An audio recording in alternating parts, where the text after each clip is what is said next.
o que torna a semana um pouco mais desgastante.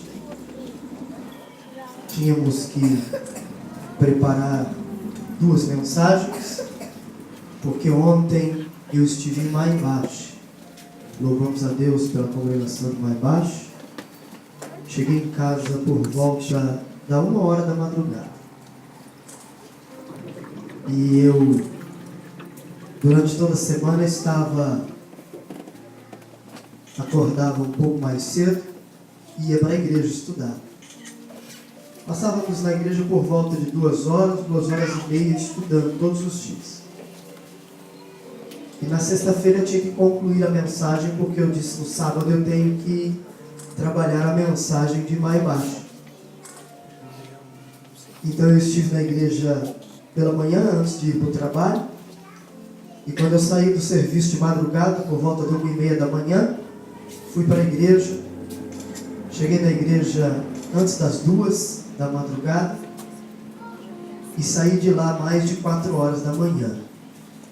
Dormimos um pouco e de manhã, no sábado, já estávamos na igreja de novo, trabalhando com os obreiros, ajustando algumas coisas no templo. À tarde, fomos estudar. À noite, tivemos ali mais baixo um culto abençoado, onde Deus falou de uma forma muito forte com os irmãos ali. E aqui estamos. O corpo físico pede descanso. Mas eu disse para ele mesmo, já, o seu descanso, o descanso físico é só depois do último compromisso do ano, que para mim é dia 21 em Yuki. Estaremos ministrando a palavra do Senhor na festividade de Yuki, dia 21. Depois disso, aí eu descanso. Antes disso não tem descanso. Temos que trabalhar, porque a obra de Deus ela é grande. A seara é grande. E o Senhor Jesus disse que os ceifeiros são poucos. Então nós temos que nos dispor a trabalhar. E eu louvo a Deus por nos dar graça, força para estarmos realizando a obra do Senhor. Louvo a Deus e agradeço a esta congregação por este convite, na pessoa de seu dirigente, presbítero Marcelo. E, se não me engano, já é o 3º, 4º ano consecutivo em que estamos ministrando aqui. E eu louvo ao Senhor por isso. Porque se a gente volta, é porque Deus abençoou das outras vezes, né? Quando a gente não volta mais, é porque o negócio ficou feio. Mas se aqui estamos novamente, é porque Deus tem abençoado. Louvamos a Deus pela vida do nosso pastor Eduardo, que tem nos dado a oportunidade de trabalhar na seara do Senhor. Deus abençoe a sua vida, meu pastor, e continue orando por nós, porque nós estamos orando pela sua vida. Pastor Danilo, é um prazer revê-lo. Pastor Danilo também está trabalhando conosco no departamento de missões da Comadeja, na comissão de missões da nossa convenção, e rogamos a oração da igreja em nosso favor. O trabalho é grande, né, Varão? Tem muito trabalho a ser realizado, mas nós confiamos no Deus que nos fez a chamada.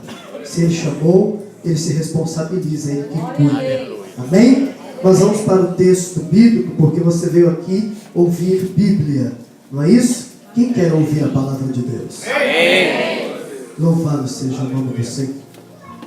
Nós estamos diante de um texto lindo da palavra de Deus. Como toda a Bíblia, de Gênesis a Apocalipse, é linda e interessante de se observar. Nós estamos diante de um evangelho narrado por um evangelista que viveu na sua vida algumas experiências e ele transcreveu-as no seu evangelho. O evangelho de Mateus apresenta Jesus de uma forma diferente.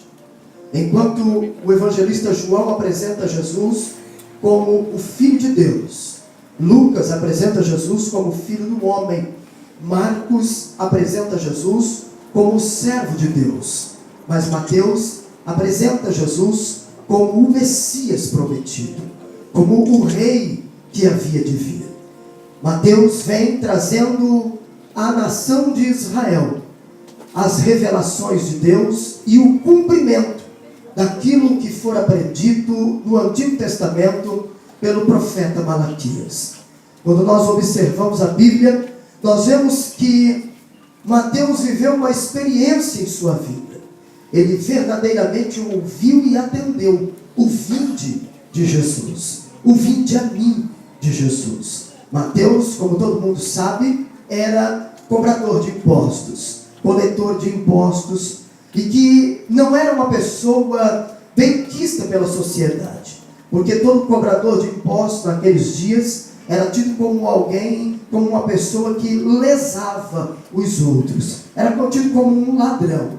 Mas um dia, a Bíblia nos diz que ele está sentado na sua função, no seu trabalho, e Jesus passa por ele e o chama. A Bíblia diz que ele imediatamente larga tudo e segue Jesus. Todas as vezes que nós ouvimos Jesus dizer, vinde a mim, e temos fé suficiente para largar tudo e seguir a Jesus, nós temos a nossa vida transformada. A nossa vida, ela é trabalhada por Jesus, porque Ele é aquele que começou uma obra na sua vida.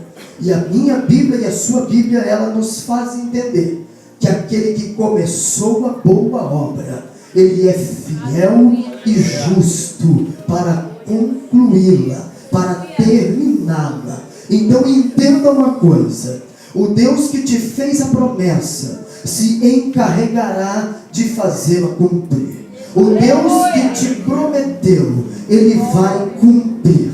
O Deus que começou um trabalho na sua vida, na sua família, Ele vai concluir. Eu quero iniciar a mensagem desta manhã, início de tarde, dizendo que Jesus irá trazer, que Jesus irá resgatar pessoas que estão perdidas, e que pessoas aqui de dentro estão orando. Eu não sei se é o seu esposo, filho, filha, quem é, mas Deus manda dizer que Ele irá salvar, que Ele vai trazer, porque Ele é Senhor.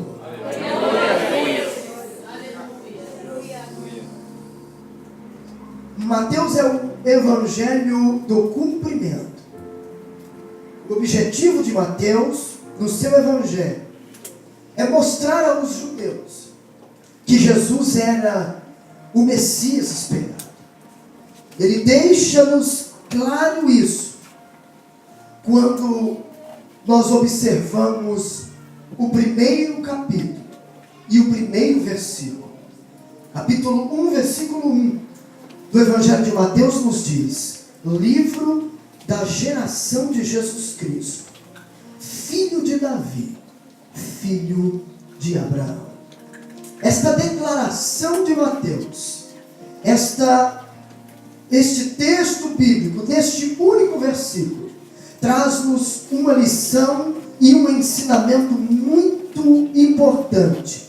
Quando nós olhamos isto, esta declaração que Mateus faz, ela une as duas alianças que Deus fez com Davi e que Deus fez com Abraão.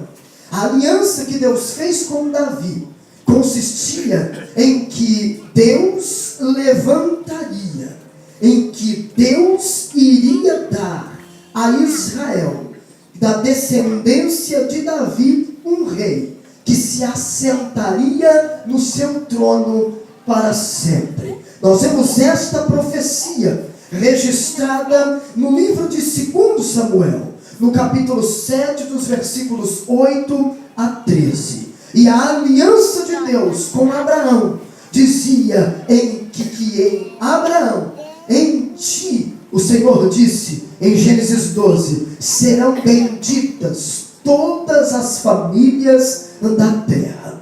Mateus começa apresentando o nascimento de um rei, como descendência de Davi, filho de Davi. O filho de Davi seria rei. e o filho de Abraão seria sacrifício. Mateus começa apresentando o nascimento do rei e termina apresentando o sacrifício. O filho de Davi reinaria e o filho de Abraão seria oferecido em sacrifício. Como filho de Davi, Jesus seria rei. Como filho de Abraão, ele seria oferecido por você e por mim como sacrifício, como expiação pelos meus e pelos seus pecados. E por isso você e eu estamos aqui nesta tarde para adorá-lo, para exaltá-lo, para engrandecê-lo na beleza da sua santidade. O Evangelho de Mateus quebra um silêncio de aproximadamente 400 anos. Desde o término do livro escrito por Malaquias até o primeiro versículo de Mateus é conhecido como o período interbíblico. Porém, a história não parou. Quando nós estudamos a história de Israel, nós vemos que durante o período interbíblico aconteceram muitas guerras, muitas batalhas. Foi neste período que surgiram os livros conhecidos como livros apócrifos, 1 Macabeus, 2 Macabeus, enfim, muitos outros livros que você sabe, que você conhece, que você já estudou e já aprendeu. Mateus quebra este silêncio. Mateus traz para a nação de Israel um pouco de esperança. Israel estava vivendo sob o domínio do Império Romano. Ninguém da casa de Davi havia se assentado ao trono já havia mais de 600 anos. Nero não era, Herodes, melhor dizendo, não era o rei. Ele era o imperador. Ele era alguém que governava Judá. Quando nós olhamos a Bíblia, nós aprendemos, nós estudamos e vemos que era um período difícil que Israel estava passando. Um período de julgo, um período onde o povo estava vivendo debaixo de um jugo pesado. O povo estava vivendo debaixo de uma opressão. Quando nós observamos e analisamos o capítulo 1, nós aprendemos e vemos sobre a genealogia de José. E eu observei algo interessante, porque historicamente falando e biblicamente falando, segundo a descendência de Davi, quem deveria herdar o trono da casa de Israel era José, esposo de Maria. Quando nós analisamos a árvore genealógica de José, nós vemos que era ele que deveria reinar, que era ele que deveria ser o rei. Porém, observando a genealogia de José, no versículo 11 é mencionado o nome de Jeconias. E quando nós vamos pesquisar a Bíblia, estudar a Bíblia, nós vemos que se Jesus fosse filho de José, ele não poderia reinar em Israel. José nunca poderia ser rei. José nunca poderia reinar em Israel. Embora fosse da descendência de Davi, mas a sua árvore genealógica, ela se depara com Jeconias. E quando nós vamos buscar a história e pesquisar a Bíblia, nós vemos no livro de Jeremias uma palavra que traria e que traz o impedimento que barraria. Se Jesus fosse filho de José, a palavra de Deus o impediria de reinar. Veja bem que eu disse no início, Mateus apresenta Jesus como um Messias, como um rei que havia de vir. Então ele não poderia ser da descendência de José, ele não poderia pertencer à árvore genealógica de José, porque ela para em Jeconias, e a Bíblia me explica por quê. Se eu parar aqui, você não vai entender, e vai dizer, por quê, Senhor? Mas pastor, por quê?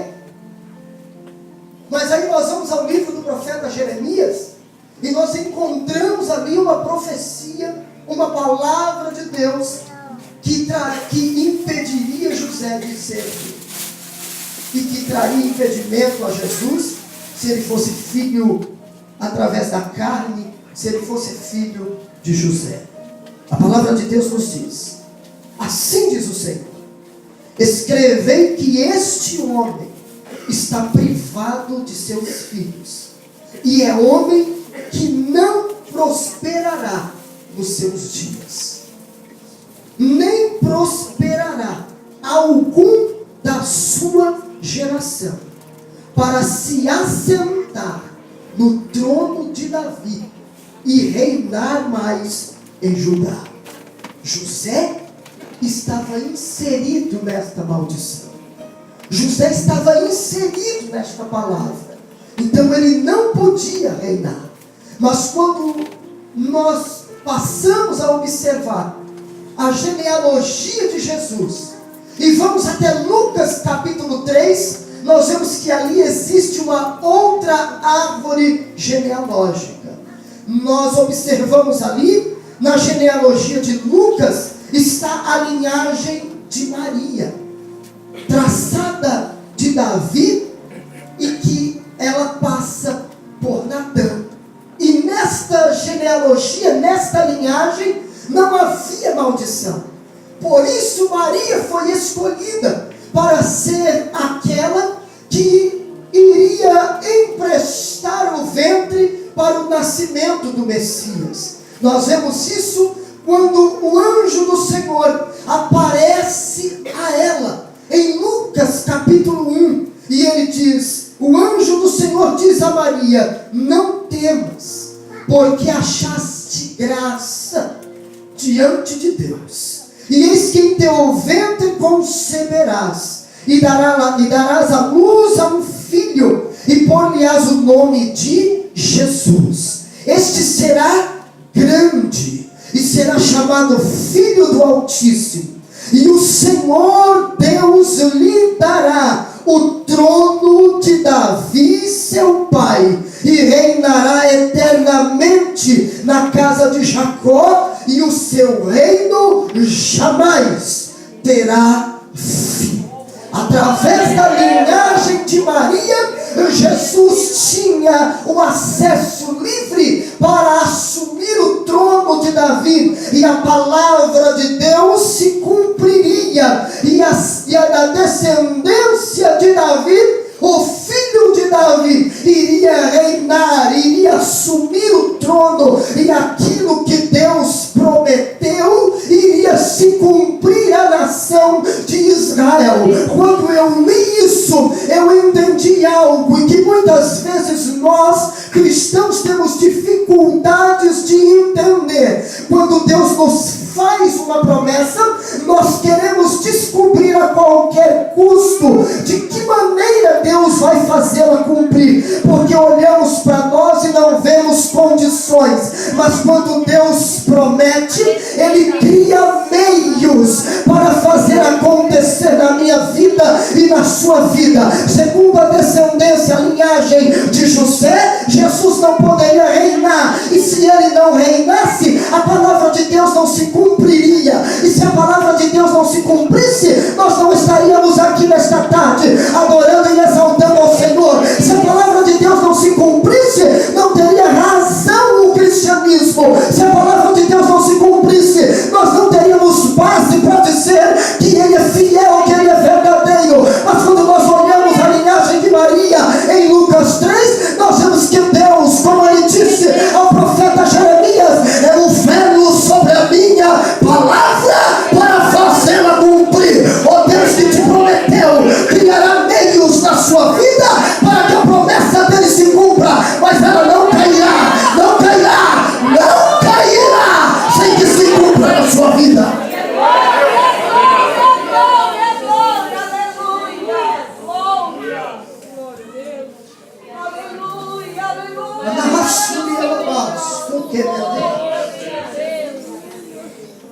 Santo é o Senhor, Jesus. O silêncio se quebra e a vinda do Messias é anunciada.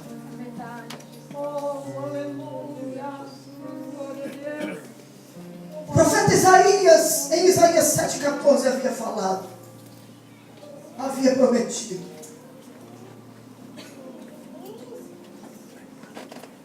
E quando nós olhamos a Bíblia,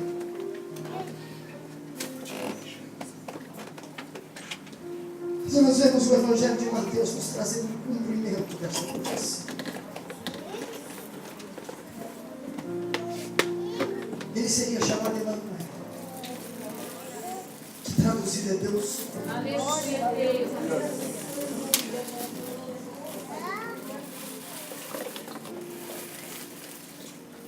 O cristianismo, ele se diferencia das outras histórias que nós vemos. Porque o cristianismo não começa como uma história comum. O cristianismo não começa com um conto. O cristianismo não começa com era uma vez. O cristianismo está baseado em Cristo. Ele está baseado nas declarações bíblicas. Ele começa com o nascimento de um homem.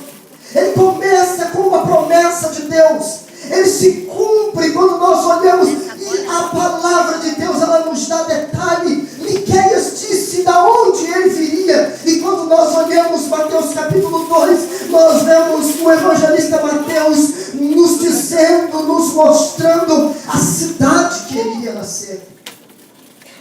Em cumprimento à profecia de Miqueias capítulo 5, versículo 2 ao versículo 4. Belém não era uma cidade portentosa. Belém não era um polo turístico. Mas Belém era o berço. Belém era da onde viria a salvação para Israel. Ali nasceria o Salvador. Glória a Deus. Ali nasceria aquele que mudaria a história da raça humana.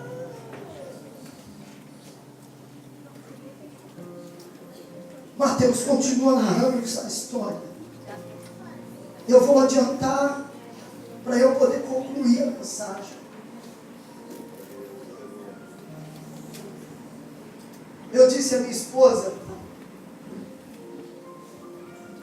foram pouco mais de 10 horas de estudo para pregar essa mensagem. E eu disse a ela, ainda bem que eu fiz o esboço no iPad. Porque se eu fosse digitar e imprimir, ainda bem que nós estamos na modernidade, né, Daniel? Porque se eu fosse, ia ser pelo menos umas 5, 6 páginas essa mensagem. Mas você quer ouvi-la inteira e eu quero ministrá-la toda. Glória a Deus. Quando eu vi este tema, eu disse à minha esposa, eu acredito que vai ter muitas pessoas que não são cristãs para ouvir a palavra. Porque o tema é convidativo.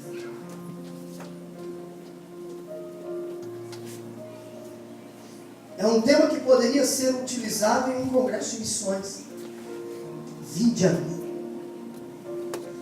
Você já parou para analisar a importância desse convite? Porque é um convite.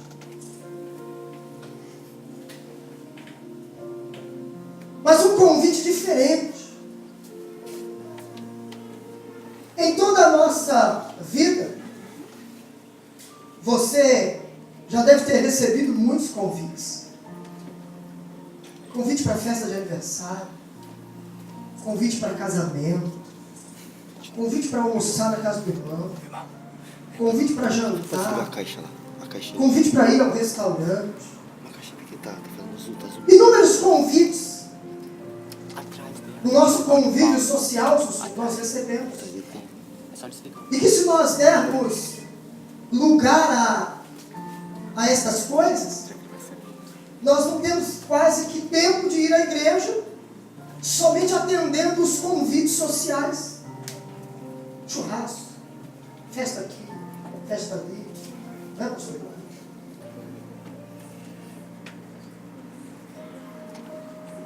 Mas quando eu olho para Mateus 11, eu vejo um convite diferente. Eu vejo um convite que não era um simples convite, não era qualquer pessoa. Eu olho este texto, eu vejo nos primeiros versículos deste capítulo 11,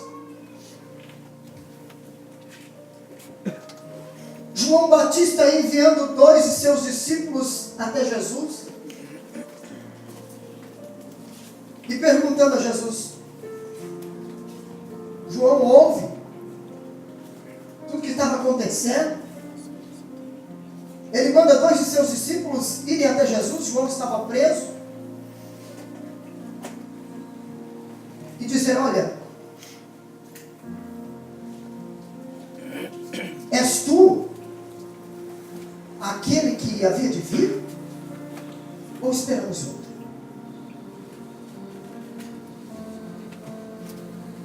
Jesus, ele olha aos discípulos de João e responde a eles: olha, vocês voltem lá e diga algo a João. Diga a João aquilo que vocês estão vendo e aquilo que vocês estão ouvindo. O que eu acho interessante neste texto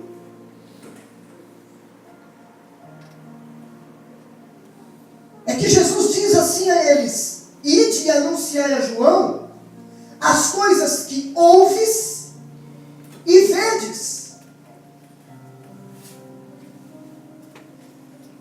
O verbo não está no passado. Anunciai a João aquilo que vocês ouviram, aquilo que vocês viram, não aquilo que vocês ouvem, e aquilo que vocês vedes, aquilo que vocês estão ouvindo agora e aquilo que vocês estão vendo agora. O quê? E aí Jesus começa: os cegos veem, Aleluia.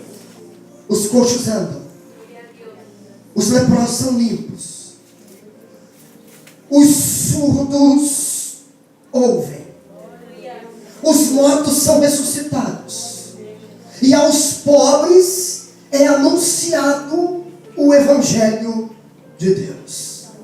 Jesus estava dizendo aos discípulos de João, na mesma hora em que ele estava operando estas maravilhas, ele estava dizendo: olha, vocês vão lá, diga para João, os cegos estão vendo, olha aqui, saiu um curado. Os mudos estão falando, olha aqui, saiu outro curado.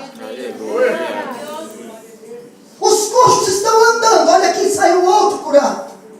No momento em que Jesus vai declarando aos discípulos de João que eles haviam de anunciar a João, Jesus está operando para que eles realmente vissem com seus olhos e dissessem a João não outra palavra, mas simplesmente: João, aquele que havia de vir, ele está entre nós. E eu quero dizer uma coisa a você, que a minha Bíblia e a sua Bíblia, ela nos diz na Epístola da Escritura aos Hebreus que ele é o mesmo ontem, hoje e eternamente. Ele não muda, ele é imutável, ele não há mudança, ele tem sombra de variações. Então, se ele estava dizendo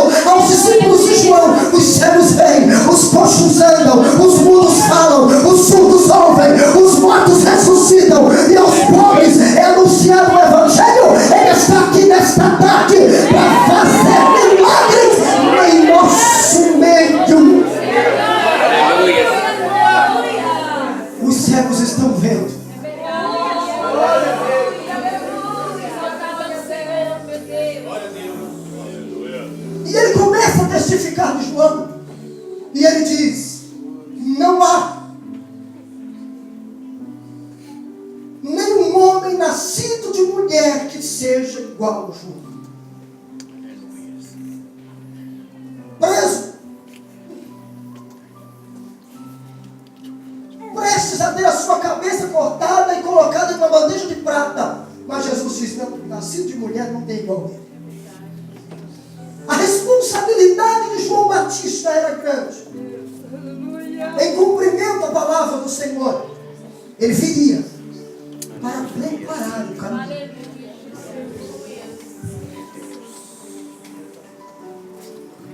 Ele era a voz do que clama no deserto. Aleluia. E ele esteve no deserto para aprender. Ele esteve no deserto para ter experiências pessoais com o Senhor. O deserto nos traz experiências com Jesus. Aleluia. João Batista esteve no deserto, habitou no deserto da Judeia, até que o Espírito Santo disse a ele: chegou o momento de sair dali. Ele esteve ali, habitando no deserto da Judeia, para aprender, porque a sua missão não era tão simples. O deserto nos faz enxergar Deus mais de perto. Aleluia. Deserto nos traz intimidade com o Senhor. Aleluia. Aleluia. Deserto nos traz aproximação com Jesus. Deserto traz-nos purificação da nossa vida. Quando nós olhamos a palavra do Senhor nos exortar constantemente para que busquemos a santidade, para santificarmos, eu não vejo, para nos purificarmos, eu não vejo outro lugar para conquistarmos isso se não for no deserto. Aleluia. No deserto você geme, no deserto você chora, no deserto você se prostra diante do Senhor. Mas no deserto você vê o Senhor do teu lado. No deserto não se acabam as vestes. No deserto não se acabam os calçados. No deserto tem pão. No deserto tem carne. No deserto tem fonte de água. Porque Ele está ali. Ele está cuidando. Ele está te dando experiência. Ele está te preparando. E a missão que estava sobre os ombros de João Batista está sobre a igreja. A responsabilidade que estava sobre os ombros de João Batista de preparar o caminho para o Salvador está sobre os ombros da igreja dos dias de hoje.